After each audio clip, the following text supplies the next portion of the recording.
think I'm a little bit more afraid of growing too fast and having some large amount of success. Hi, Kendra Rommel here with Eric Engelbert from Orange County Real Estate Inc. I am bringing Eric to you all because he's been a dear friend of mine for, I was 18 when we met, so I don't want to date myself or him, but you can do the math. And he has kind of evolved as a person and as a professional, and I wanted to make sure that you guys all got a glimpse of how he has scaled up. So, Eric, meet everybody on the Rommel team.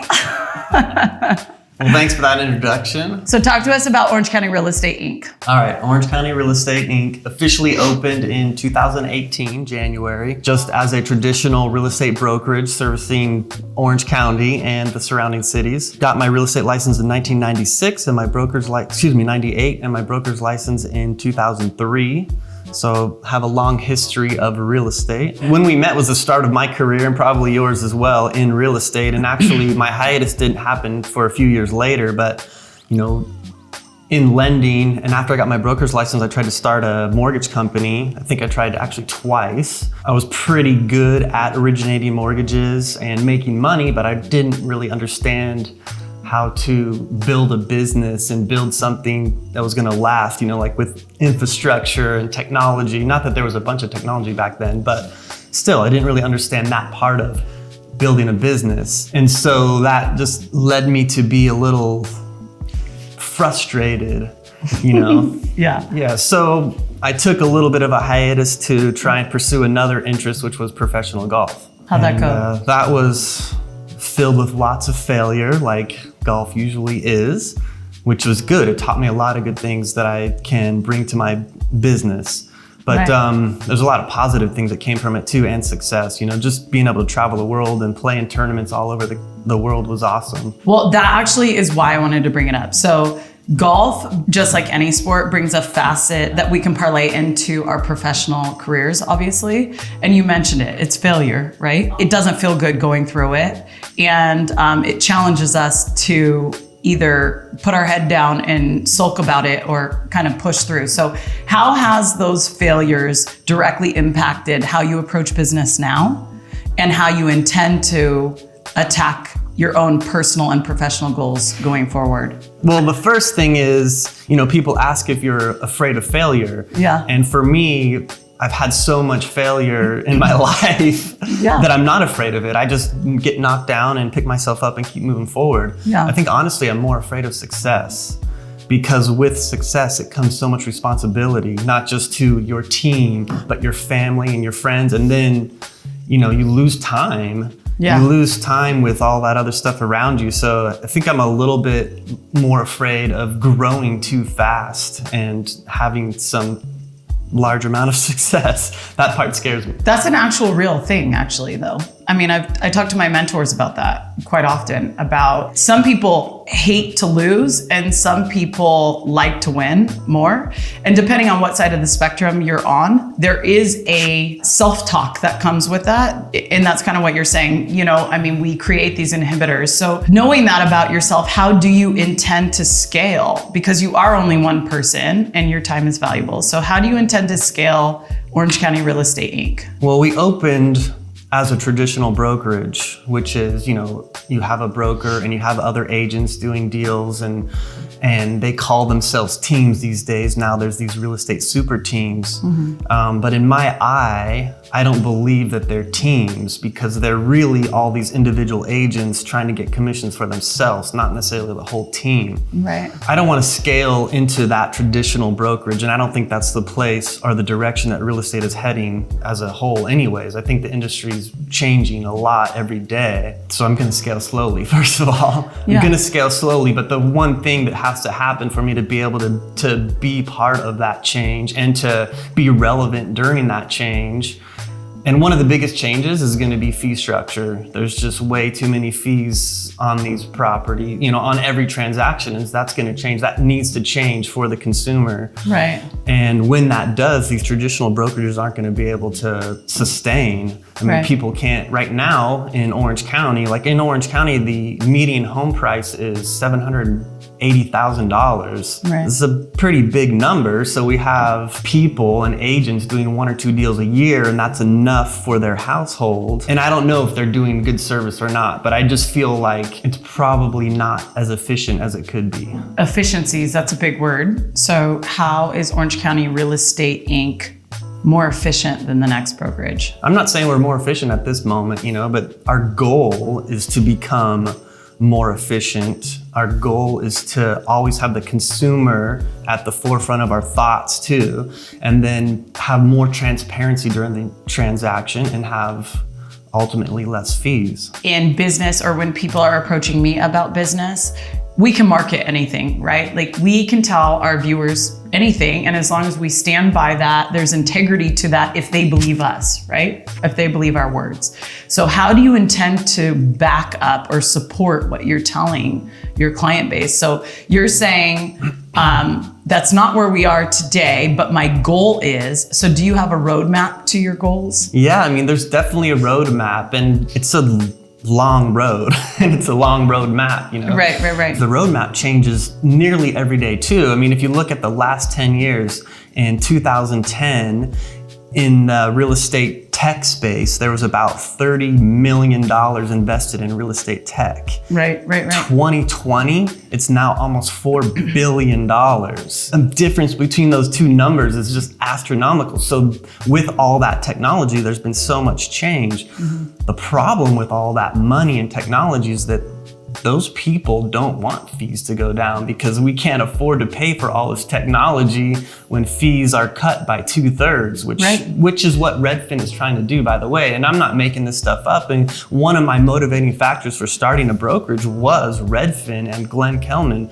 I don't know him personally, but I listen to what he says, and I watch the progress that they make, and it's a beautiful business. I really respect what he's doing. I mean, there's lots of bumps in the road and lots of hurdles they have to overcome, mm-hmm. but I respect what he's doing, and I think that that's the direction real estate needs to go.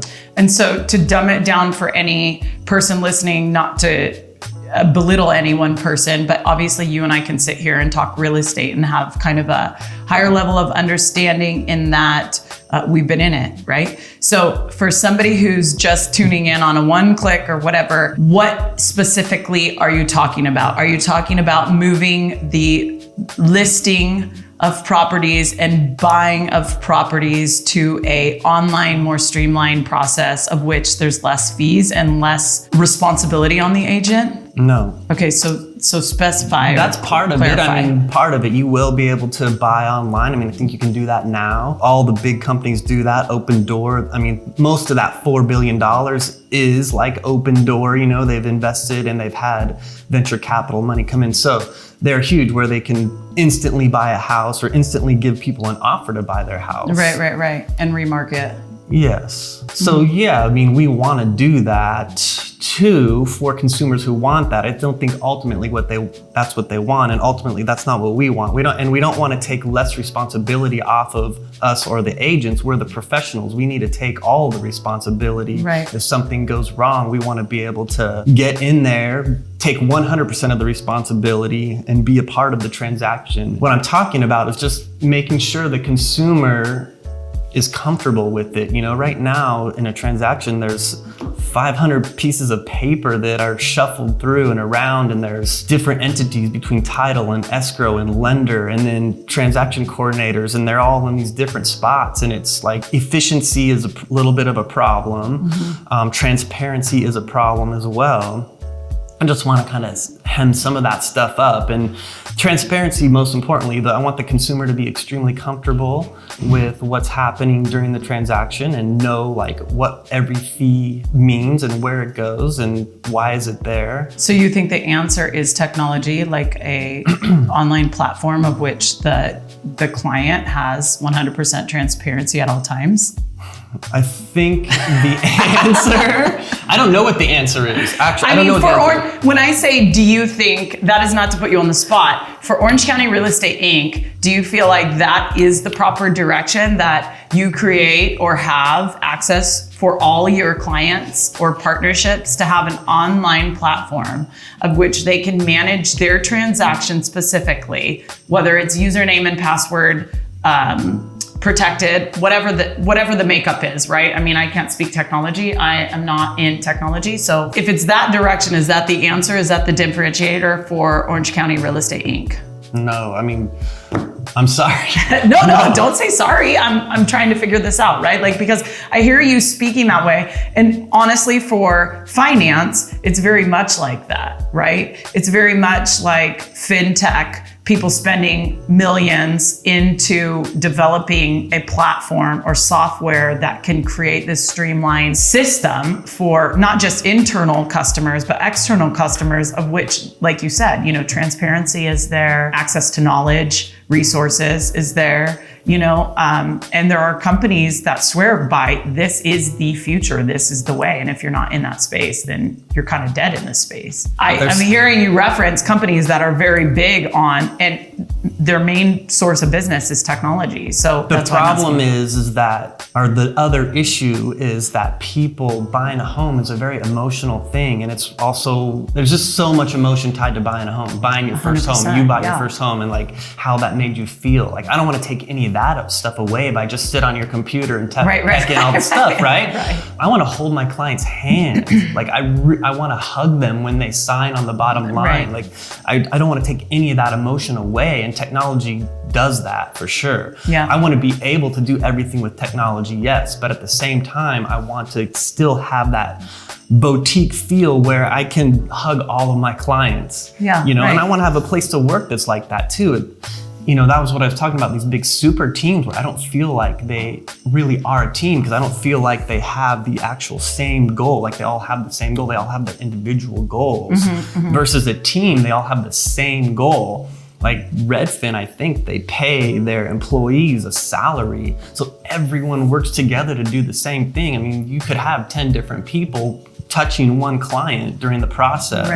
Right. If that's what needs to be, and that's okay. I think that's a good thing. Yeah. They're all working together for the same goal. So I want technology to be there. I want people to be able to press a button and find out whatever they need to know about their property, but also be able to call an agent and get face-to-face and what's happening right now. When is this gonna close? When do I move my boxes from point A to point B?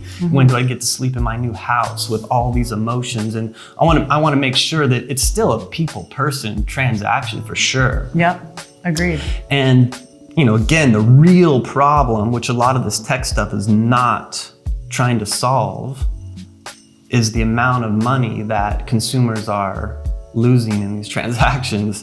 Right. I mean, in 2017, the number is ridiculous. It's like $650 billion were paid in real estate commissions, and it just hurts me to even say that. It's such a huge number. So you say that as an agent, right? As a broker. And so you may have a lot of naysayers with that statement alone from let's cut and not print any of that stuff.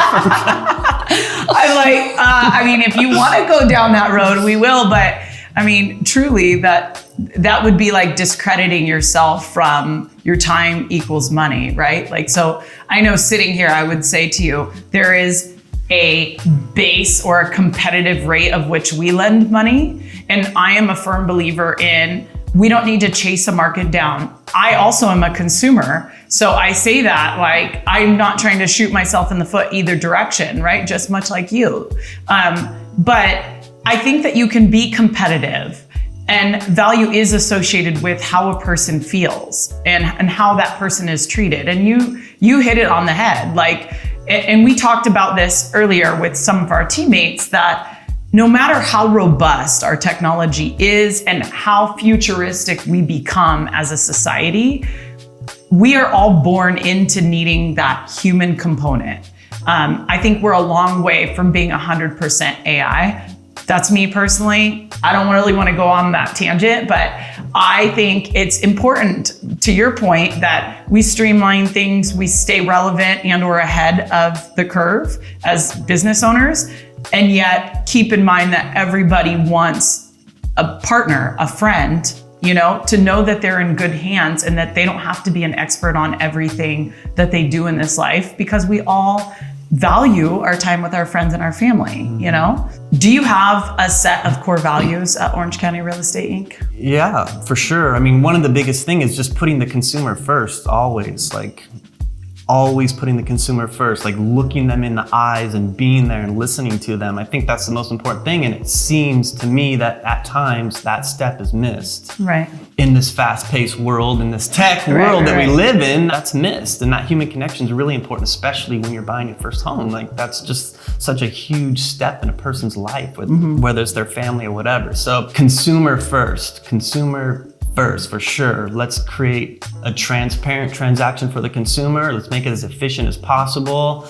Let's be there to support all of their emotions, all of their fears, and everything during that process. So if I was an agent coming into Orange County Real Estate Inc. to work under your umbrella, and the first thing I heard was, consumer first, and I click subscribe, right? Where does that leave me in the scope of core values? Does that make me irrelevant? I feel like that makes you like a powerful person, an emotional, powerful person. People are attracted to emotion, you know, when they can set their phones down and pay attention to it. Right. They're attracted to that. And if you're emotional about the success of someone buying a home or getting a loan, they're attracted to that because you're fighting for them. First of all, you're listening to them. You know what they want. You're going to be out there trying to get it. I think that makes you a more powerful person, a successful person. Yeah, right. Sharing the same vision. Do you have a mission statement at Orange County Real Estate Inc.? So in my office, I have a giant whiteboard. It's like the whole wall is a whiteboard, and I write all over it. I don't have like a printed mission statement, but I have all these thoughts on my board, you know, and having a unique selling proposition. I talk about that. I think about it a lot and I write it down a lot. And then being consumer oriented and consumer focused, what does that mean? And so then there's a list of things under that that's important to that step. Right. And to the company and to the organization and the vision that we want. And what people think when they see us and when they see our logo, when they see the branding, like that's what I want them to think. You want them to feel what you feel. I want them to feel, yeah. Yeah, you want a client who understands and appreciates you tying every transaction to an emotional state that you're passionate about.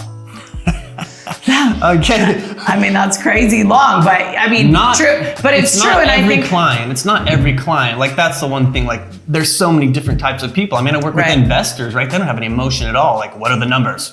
Does this cash out? I mean, am I hey, making take money it easy. Those are my people. Yeah, these are your people, right? And they do have feelings.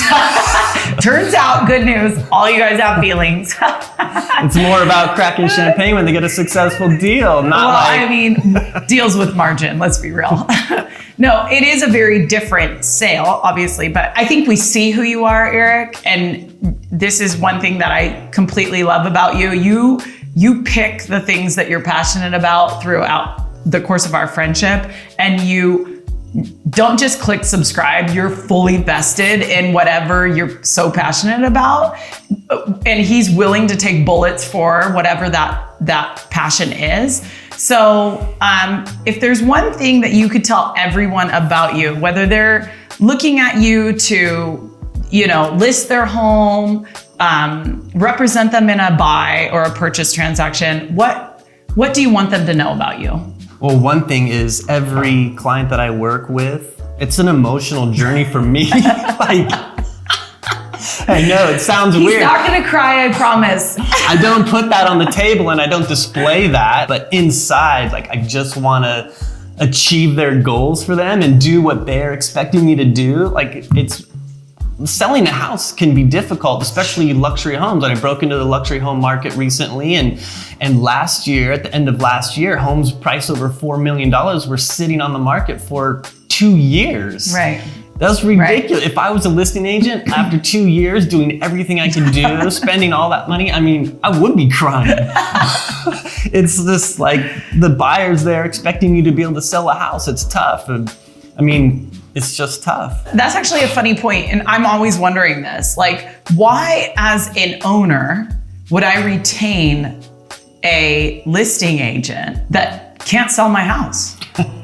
I mean, honestly, and it's not, I don't mean this to put anyone down, and I'm not saying this like it's easy work, because I know how hard any transaction in the real estate world can be. And I know the market dictates a lot of days on market and who's shopping and what's taking place. But why? Give me a reason why I would have you keep my home on the market when it's not selling 60, 90, 120, 6 months, if that even happens. I mean, the consumer in this case just have to ask, what are you doing to sell my home? And if there's enough evidence that there's like properties that are also sitting on the market, then it's probably not the agent's fault. You know, like, what are the reasons this home is not selling? Can I give you a compelling reason backed up by logic and facts of why your house isn't selling? At my company, we have a policy, and that is, if you feel like I'm not doing my job, you can fire me at any time.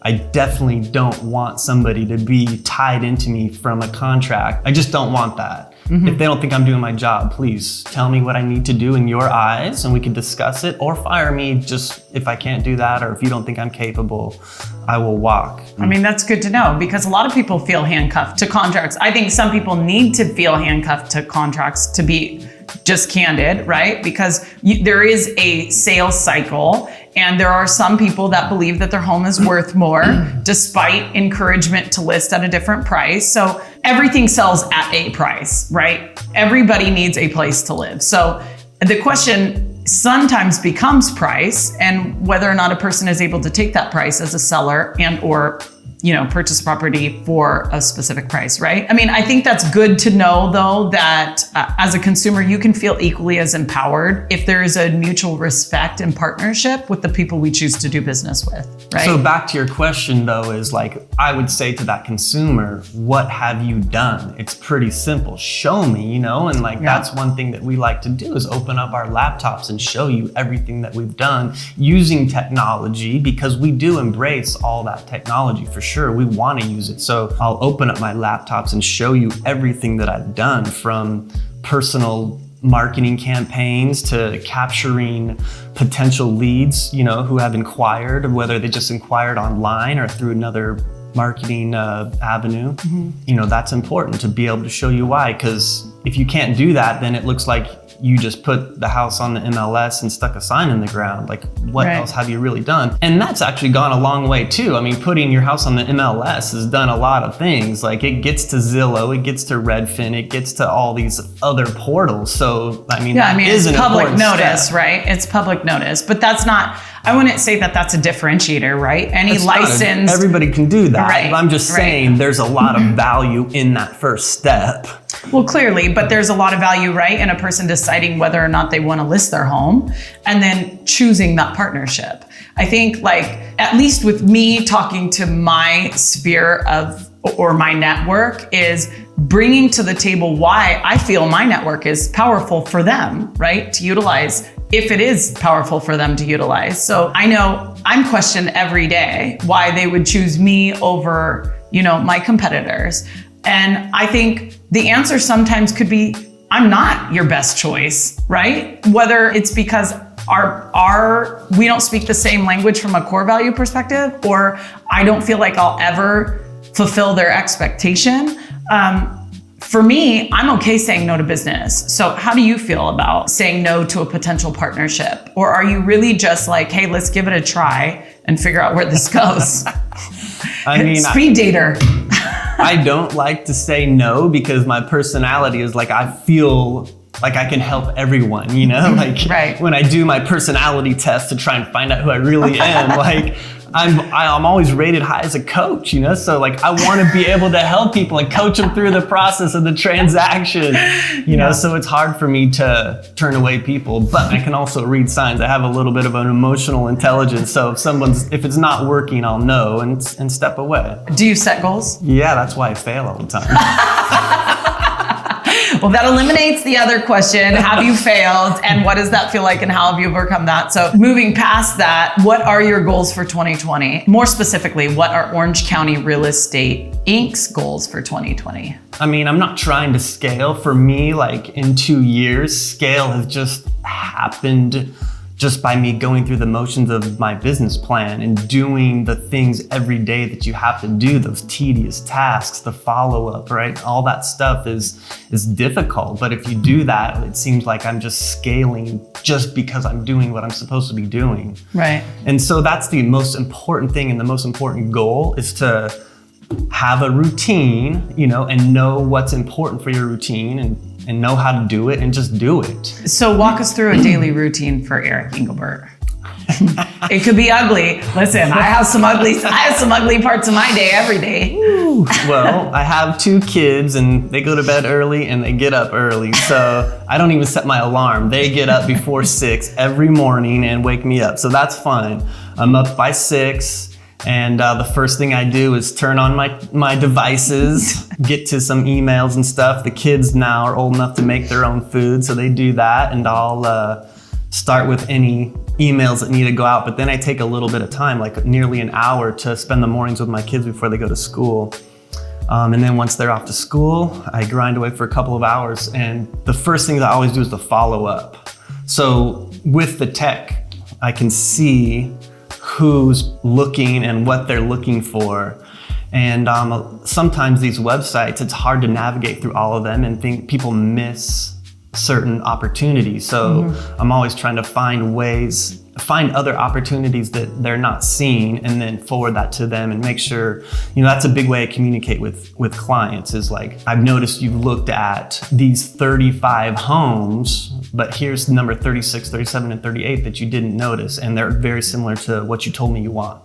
So I got to make sure that people see everything. And that's really important because even when I go and navigate on Redfin and Zillow and Realtor.com and my own personal site, ocrealestateinc.com, it's hard to find everything, and I don't know why it gets buried at the back, but you know, like we were talking about these homes over $4 million that were been on the market for 2 years, those are buried. Fired. Those are buried at the end. So I want to make sure that people are seeing everything. And some of those buried ones, by the way, there might be some deals there. You know, the seller might be like, shh, I need to sell this damn thing. Like, you might be able to get a deal there. I might be able to represent a buyer on something like that. So I make sure that we think about all that stuff. So that takes you to noon. So that takes you to lunch. That's almost I'm exhausted. 2 hours. Yeah. And keep going. Does your day end at lunch? I mean, 2 to 3 days a week, I have lunch at a local golf course and try and hit balls. I mean, I'm not gonna lie about that. I mean, I love doing that. Even if it's just 20 minutes, it's something to keep the muscles loose and, you know, the body going, and then gives me an opportunity to take my mind off of work for a minute. Then I'll see clients in the afternoon. I'll look at properties, preview properties, and that takes me to about 5. Then family time from 5 to 6:30, and then I'll go and work on tech stuff again, which is like working on the website, making sure that our internet ads are functioning properly, tweaking. You have to tweak all that stuff all the time. I'm tweaking my website all the time. Like, I've learned so much in the last 2 years about building websites and SEO and that stuff. So I'm trying to learn more because that changes all the time too. And so I got to make sure that my website stays at the forefront of that, which is cool because there's certain things that you type in Orange County, and I'm up there with Zillow and Redfin. I mean, Zillow's almost probably 90% of the time the top spot on Google, but there's a couple times that I'm up there and that makes me so proud. Whatever you're doing is working. What would you encourage, or if they were becoming an agent after either not being in the space for a while or just brand new to the space, what would be your one takeaway for them? Maybe interview with Redfin. I mean, if they're a newbie, they need to learn stuff. Yeah.